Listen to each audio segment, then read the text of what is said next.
Now it's finally time for me to reveal my 2018 BMW X6M Blackfire Edition.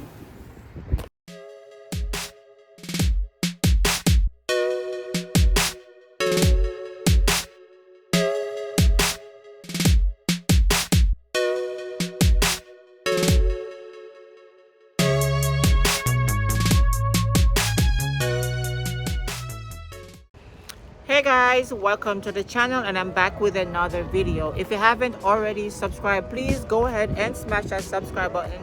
Turn on the post notification, leave me comments in the section below, like, and don't forget to share this video. So before I jump into the video, I want to say a special thank you to all the new subscribers that have been watching my content and also subscribing to my channel, and also for my continuous subscribers still staying subscribed to my channel. Thank you guys so much. I really do appreciate you guys. But in other words, you guys knew that I've been away from YouTube for quite a stretch, and that's because I had personal reasons for that. I had situation that was going on in my personal life that I had to sort out and I had to take care of, and that comes first. I got that situated, I got that sorted out, now I'm back. Also, I was looking for a replacement vehicle for the channel to bring something new and spice up the channel a little more.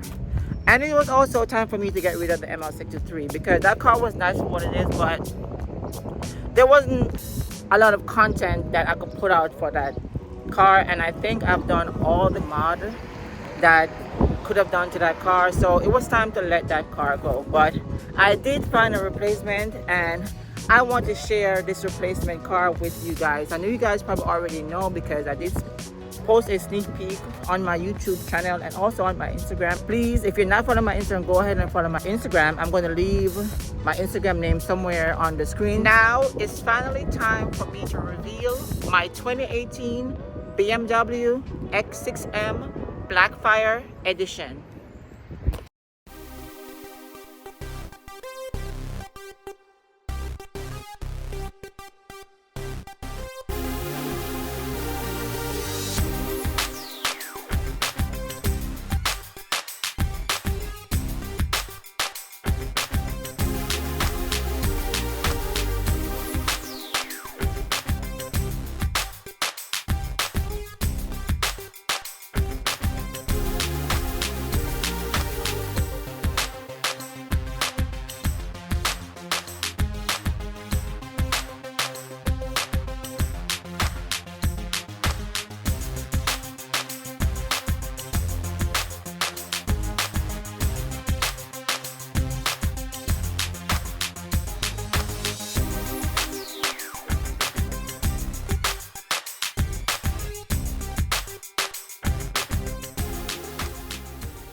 So let me give you a backstory of this 2018 BMW X6M. So this X6M was listed for I think around 36,000. It was currently in Jersey.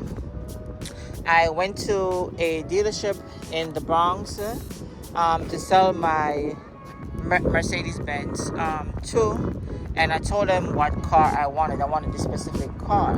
So they went on auction. They went on and they bid on it and they won the car for me.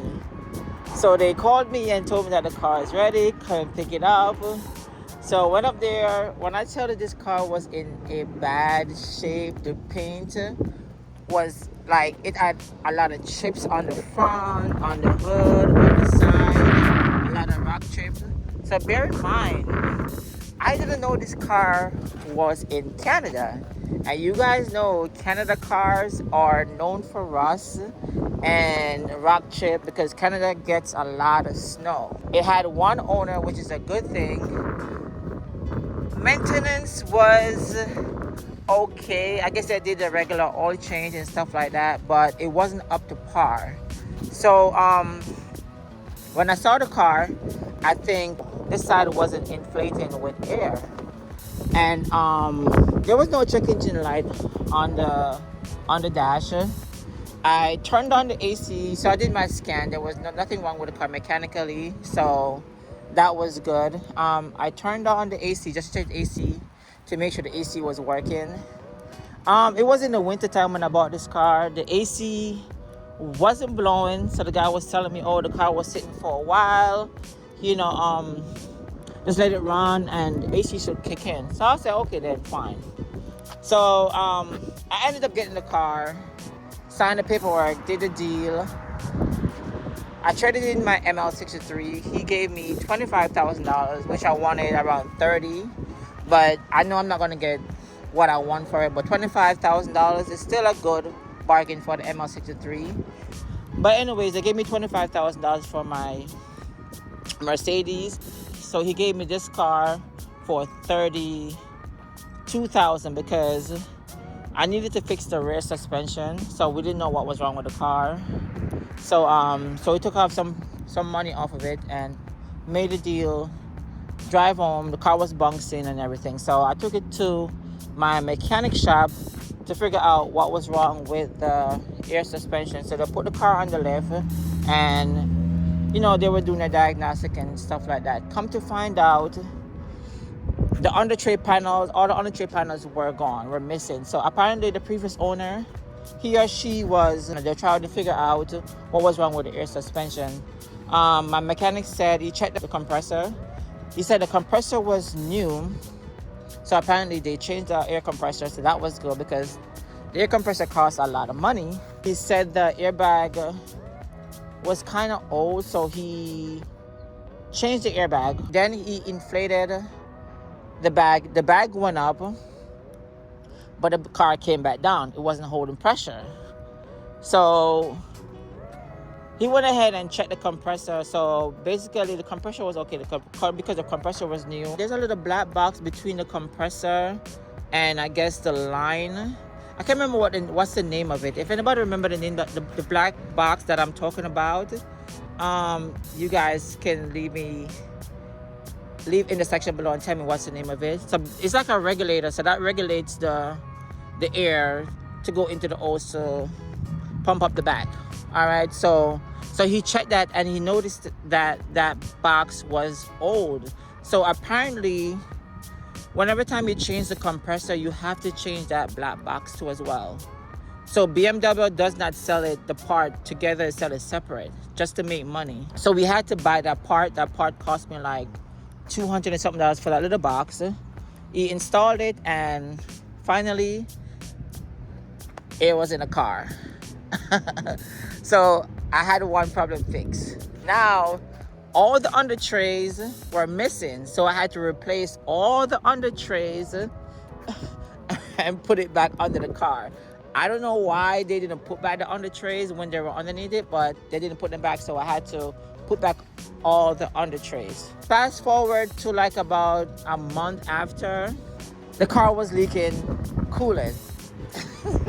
Oh my God, I couldn't get a break with this car. Maybe took it back to my mechanic, put it up on the lift. He checked the radiator, checked the hose, everything. That was fine.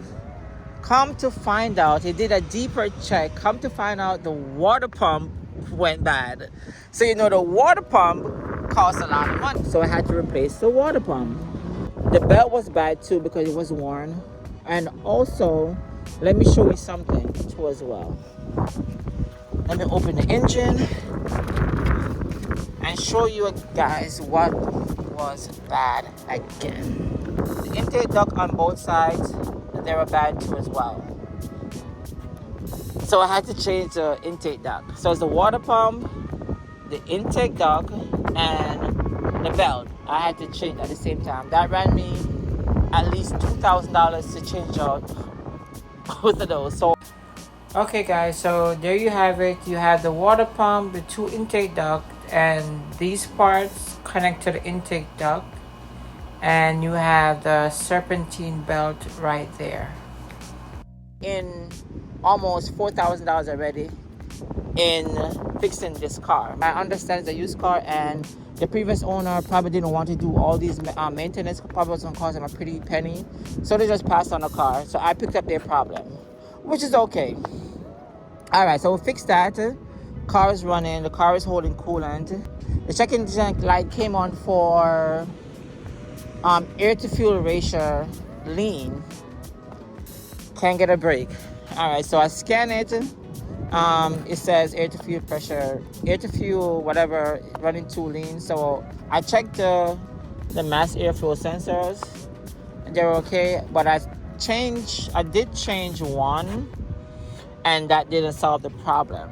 All right, so what I did, I cleaned the one that was in there before, and I put it back in.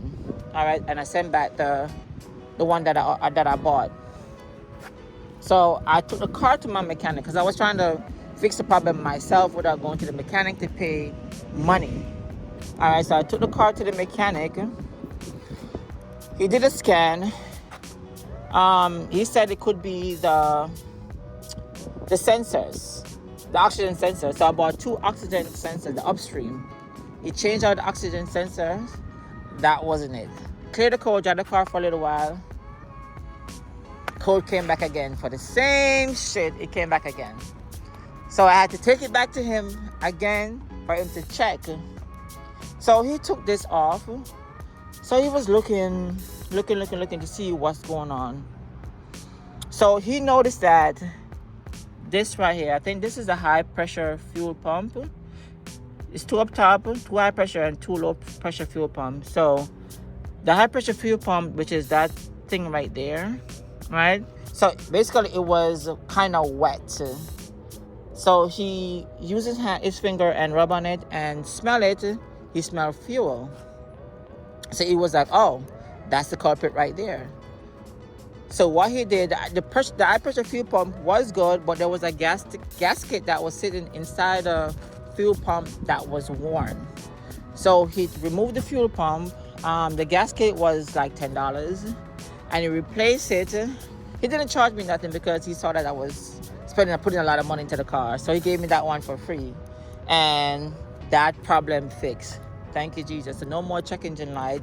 So that was good. So in maintenance, for those problems, I already went probably like about $5,000 in already on the car since I got the car. Also, I did every single fluid change possibly.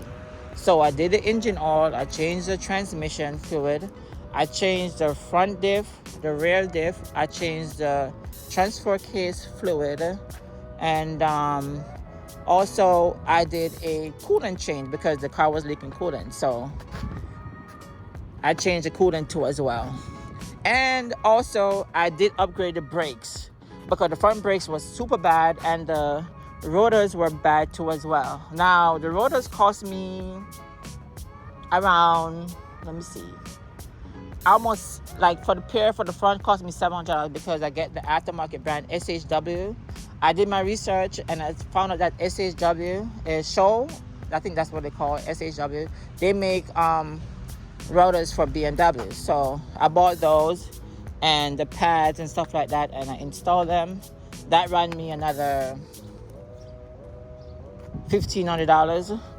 So I did the rear brakes too as well, but I didn't change the rotors because I was putting too much money into this car and I wanted to do modifications to the car. So I was like, fuck that. So I just kept the rotors and I changed the brakes. Eventually I'm going to change the rotors soon, but the rear rotors are not that bad. I could keep them, so that's fine. So right there, I'm already in around $6,000 on the car. So that completes all the mechanical and all the fluid change and all the maintenance I've done to the car so far. And also another thing, the car came with the ambient lighting and ambient lighting package. The ambient lighting wasn't working when I got the car, and the under tray for here was missing and the under tray for the other side was missing. So I don't know what the fuck they were doing under there, but that shit was missing. So I had to buy those parts to replace it. And the reason why the ambient lighting wasn't working because it was missing one of the ambient lighting under here. So if one light is missing, it's like it breaks the circuit, so all of the light goes out. So after I replace that, then everything starts to work. So I'm not going to bore you guys too much, but that's just my dilemma that I had with the car since I purchased the car, how much money I had to put into the car. Like I said, I get it. It's a used car. The other person that had the car probably didn't want to do all this maintenance, so they got rid of it and passed it on. And I'm an enthusiast. I want my car to run be in top shape and run in top shape. So I had to do all those stuff to the car. So I just went ahead and do it because I had money saved up anyways. Because you know it's a BMW, it's a BMW, and she's not cheap on this car. All right, so that's that for the car. I know that you guys see some mods that I've done already to the car.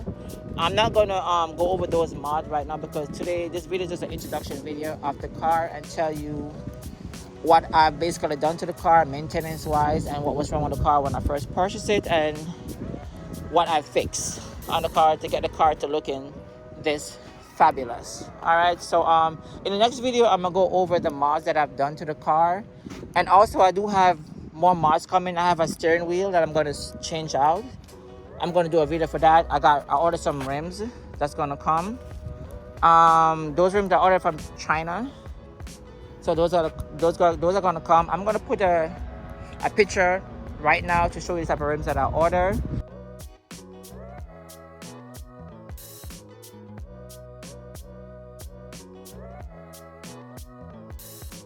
So that's gonna come. I did have an axle-back exhaust that I gotta put on the car. I gotta go to the muffler shop to have them install it. It's a valve exhaust, so that's good. So whenever time I want to go loud, I can go loud. Whenever time I want to go quiet, I can resort back to quiet. I am going to do downpipes on the car and a tune eventually, so I'm just taking my time. So whenever time I'm doing those, I'm definitely gonna bring that to the channel. All right, so yeah, so I guess that's it. Hey guys, so welcome back. So that concludes that video for today, the introduction and all the mechanical issues that I had with the car when I first bought the car. I wanted to be transparent as much as possible to you guys because I don't want you guys to think I got the best deal ever, which I did not. I mean, I got a nice car, but it wasn't the best deal ever because I had to put a lot of money into the car to get the car to look the way how it is right now and to run how it is right now. Is that right? And to make it run how it is right now. I mean, that makes sense? I mean, y'all know what the hell I'm talking about. But anyways, I'm gonna let you guys run. I do got some more mods coming up. I will be leaving all the mechanic shop, the 63rd Auto Spa and M Life in the description box below. If you want to hit them up and get work done, just tell them I sent you and you know they'll give you the hookup. All right, so yeah, so like, follow, share, subscribe. I'm gonna leave my Instagram again one more time so you can follow my Instagram. Yeah, and comment, let me know what you think about the car. You know what I mean, what mod do you want me to do to the car? Like I said, I do have mods on the car already, but that's for another video. I don't want to put too much into one video because this video is already long. So yeah, so just wait for the next video where I'm going to do the modification and tell you about the modification that I already did to the car. All right, so with that being said, thank you guys so much again. Subscribe again, like, share, comment, the whole works, and I'll catch you guys in the next one. Peace.